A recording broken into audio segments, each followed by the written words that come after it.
Hello बच्चों, आइए इस प्रश्न को पढ़ते हैं। दो समरूप संधारित्र समांतर क्रम में जुड़े हैं, इन्हें v विभव तक आवेशित किया जाता है। इन्हें अब अलग करके श्रेणी क्रम में जोड़ दिया जाता है। बताइए संयोजन की कुल ऊर्जा पर, विभवांतर पर तथा आवेश पर क्या क्या प्रभाव होंगे। आइए इस प्रश्न की मुख्य अवधारणा की चर्चा करें। मुख्य अवधारणा, मान लीजिए आपके पास में कोई एक संधारित्र है, समांतर प्लेट संधारित्र इस तरीके से। इसके धन प्लेट पर Q, ऋण प्लेट पर ऋण Q आवेश है। इसकी धारिता मान लीजिए C है।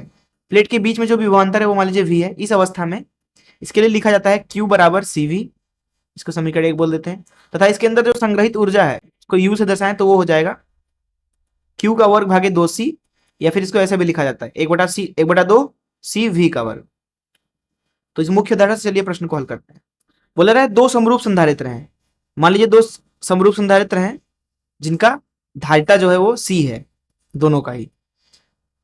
पहले भाग में बोला रहा है कि इनको समांतर क्रम में जोड़ा गया है इस तरीके से, और इनको V विभव से आवेशित कर दिया गया। तो दोनों की परितः विभव बराबर है। इसके परितः मान लीजिए V विभव है तो इसके परितः भी V विभव है।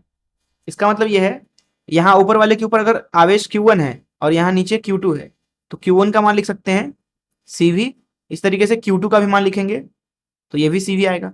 अर्थात Q1 Q2 आपस में क्या है, बराबर है। Q1 बराबर Q2, इसको Q नाम दे देते हैं, ये क्या है CV। अब प्रश्न बोला जा रहा है कि इनको अलग करके हम क्या करते हैं, श्रेणी क्रम में जोड़ देते हैं। तो इनको अलग कर दिया इस तरीके से। इसके ऊपर कितना आवेश है Q, इसके ऊपर ऋण Q। इसी तरीके से ये है, इसके ऊपर क्या है Q है, इसके ऊपर ऋण Q है। दोनों की धारिताएं C हैं। अब इनको हमें क्या करना है, श्रेणी क्रम में जोड़ देना है। देखिए जैसे ही आप इनको श्रेणी क्रम में जोड़ेंगे, क्योंकि यहाँ पे परिपथ तो बंद है नहीं, इसका मतलब है कि इस प्लेट से आवेश बदल नहीं सकता, इस प्लेट से भी आवेश बदल नहीं सकता। तो इसका मतलब है कि इसके सामने वाला जो प्लेट है उसके ऊपर भी आवेश नहीं बदलेगा, तो ये वाला भी आवेश नहीं बदलेगा।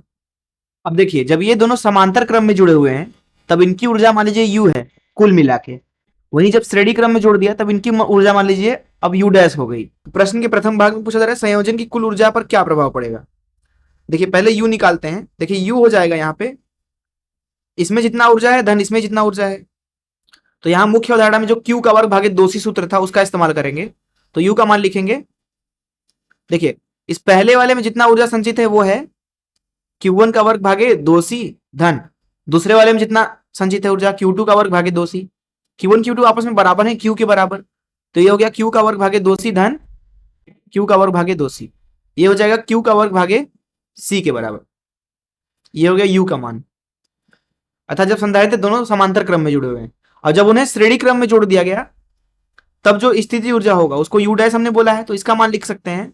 देखिए इसमें जितना ऊर्जा संचित है धन इसमें जितना ऊर्जा संचित है, तो ये हो जाएगा Q का वर्ग भागे 2C धन Q का वर्ग भागे 2C, जो कि आ रहा है Q का वर्ग भागे C।